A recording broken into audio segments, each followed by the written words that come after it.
یہ what's app کے اوپر جو ایموجیز ہوتی ہیں یعنی کہ جو آئیکن ہوتے ہیں اسمائلنگ یا اس طرح کے جو جائز ہے، یہ کوئی بت میں نہیں آتے میرے بھائی. روڈ سگنل جو ہے توڑنا جو گناہ میں آئے گا. گناہ میں آئے گا، بالکل گناہ میں آئے گا، کیونکہ جو رولز ریگولیشن آپ ایگری کر چکے ہیں وہ اجتہاداً گناہ میں آئیں گے نا. چاہے غیر مسلم ممالک میں رہتے ہیں.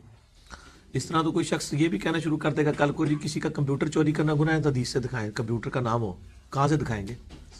چوری اپنے اصل میں یہ ہے نا. اسی طریقے سے ٹریفک سگنل جب آپ توڑ رہے ہیں تو آپ حق تلفی کسی کی کر رہے ہیں. گزرنا کسی اور نے تھا اور آپ جناب اس کو کراس کر کے گزر گئے. وہ بیچارہ جو حادثہ تو ایک بہت بڑی بات ہے. مفتی اعظم سعودیہ کا فتویٰ آیا تھا کہ اگر کوئی اوور سپیڈنگ سے مر جائے تو اس کے اوپر کوئی وہ معاملہ بھی نہیں ہے، گورنمنٹ اس کی طرف سے کوئی نہیں دے گی فدیہ وغیرہ بھی، اس حوالے سے پیسے وغیرہ بھی نہیں دے گی ان کو کہ بھئی وہ کیوں مرا ہے، اوور سپیڈنگ اس نے کی، اپنے آپ کو خود منہ کے موت میں وہ موت کے منہ میں چلا گیا. اسی طریقے سے ایک بندہ جب سگنل توڑتا ہے کسی اور کا حق وہ غصب کر رہا ہے، وہ جو بیچارہ لائن بنا کے کھڑا ہوا ہے تو حق تلف ہو رہا ہے نا. تو اسلام میں حق تلفی کیا ہے؟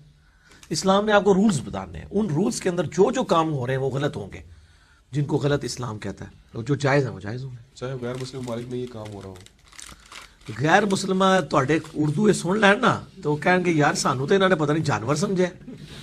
غیر مسلموں کے ملکوں میں کرنا ڈبل جرم ہے کہ آپ اسلام کے سفیر بن کے گئے اور اسلام کو بدنام کر رہے ہیں. وہاں تو آپ کو زیادہ محتاط رہنا چاہیے، سیدھی سی بات ہے.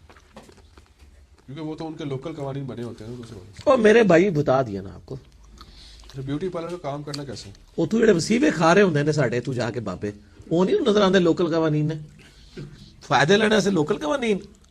اور ویسے ہاں کیا بیوٹی پارلر کا کام کرنا کرو. بیوٹی پارلر کا کام جو ہے وہ اگر تو حلال کے دائرے کے اندر اندر ہے، عورتوں کی سجاوٹ کر رہی ہیں بشرطے کہ وہ پلکنگ نہ کر رہی ہوں، ان کی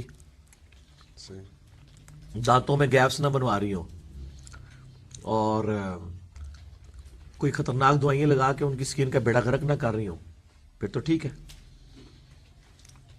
اس طریقے سے مرد بھی جا رہے ہیں آج کل تو بیوٹی پارلر جائز. ٹی وی کمپنیز میں کام کرنا کیسے؟ کون سا کام کر رہے ہیں؟ ویڈیو ایڈیٹنگ کا کام ہے یا مطلب اس میں ایڈورٹیزمنٹ کو ایڈیٹنگ کرنا، اس میں خواتین بھی ظاہر سی بات ہوں گی. بچ جائے، چھوڑ دیں. اور ٹی وی چینلز کے ماحول ہی بڑے، مجھے تو فون آتے رہتے ہیں نا بیچارے جو نوکریاں کر رہے ہیں نا. میں ان کو یہ کہتا ہوں میرے بھائی جب آپ اس لیول پہ ہو تو کوئی اور نوکری تلاش کریں. جب تک نہیں ملتی اس وقت تک وہ مطلب ہاں اس وقت تک چلائیں، ٹھیک ہے چلائیں.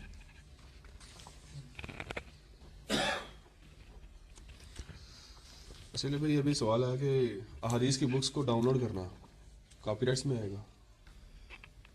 نہیں فری رکھی ہوئی ہے لوگوں نے، کیوں کاپی رائٹس میں آئے گا؟ کاپی رائٹس میں تو تب ہے کہ آپ اگر چوری کسی کرتے ہیں.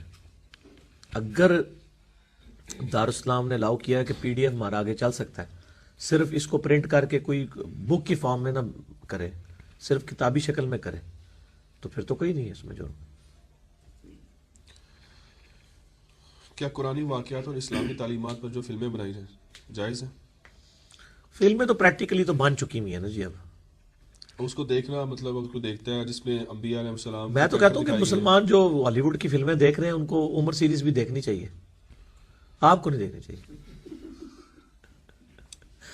لیکن علی جس میں انبیاء علیہ السلام کے کریکٹر دکھائے ہوئے ہیں وہ اکثر ان پہ اعتراضات ہوتے ہیں. اعتراض تو خیر اس پہ عمر سے نہیں بنانی چاہیے ایسی فلمیں. باقی وہ اس پہ کفر اسلام والا مسئلہ نہیں، آپ زیادہ کہیں گے بدعت کی ہے انہوں نے، کیونکہ وہ جو اس میں نبی کسی کو کلیم کیا ہے تو وہ نہ اس کا اپنا عقیدہ ہے کہ وہ نبی ہے، ایک جھوٹ بول رہا ہے نا وہ، نہیں ایک ایکٹنگ کے طور پہ کر رہا ہے. کیونکہ اس میں ان کا سوال یہ آتا ہے کہ اکثر وہ پھر جب نام اس ہستی کا آئے تو پھر وہ اکثر نا اس وہ یہ تو ہے جذباتی باتیں شبیہ آ جائے گی. وہ تو اللہ کے بندے آپ احادیث کی کتابوں میں جب پڑھتے ہیں کہ حضرت علی کا چھوٹا سا قد تھا، گھنی داڑھی تھی، تو شبیہ تو آپ وہ بھی بنا رہے ہیں اپنے دماغ کے اندر. شبیہ کے لیے صرف ویڈیو بنانا تو شرط نہیں ہوتا، لکھی ہوئی شکل میں بھی ہے. اگر آ بھی گئی تو دین وٹ، اس میں کون سا گناہ والا کون سا معاملہ ہے؟ کہاں سے گستاخی ہو جائے گی؟ شبیہیں جن لوگوں نے آئے دن آ کے جھوٹے خواب بیان کرتے رہتے ہیں، بزرگوں کی شبیہات بنائی ہوئی ہیں، ان کو تو کوئی خیال نہیں آتا اس معاملے کے اندر، کر ہی رہے ہیں نا لوگ. اب بلڈ ڈونیشن کے حوالے سے غیر مسلم جو ہیں ان کا خون مسلمان کو لگ سکتا ہے؟ حالت مسلمان بھی کہے گا جی منو بھابی دا خون نہ لائیو، گستاخی نہ ہو جائے. مطلب غیر مسلم کوئی اس کے ساتھ نہیں ہے، خون کسی بھی انسان کا دوسرے کو لگ سکتا ہے، بہتر ہے کہ مسلمان کا خون لیا جائے. باقی یہ قتل نہیں ہوگا کہ اگر کسی بریلوی کو اہل حدیث کا خون لگ گیا ہے تو آپ وہ یا علی مدد کہنا چھوڑ دے گا اس کی وجہ سے، نہ، وہ تو علمی دلائل سے ہی چھوڑے گا. یا کسی بریلوی کا خون جو اہل حدیث کو لگ گیا تو وہ 11ویں شروع کر دے گا، وہ علمی طور پہ قائل ہی نہیں ہے، نہیں شروع کرے گا. اس سے تو کوئی فرق نہیں پڑتا.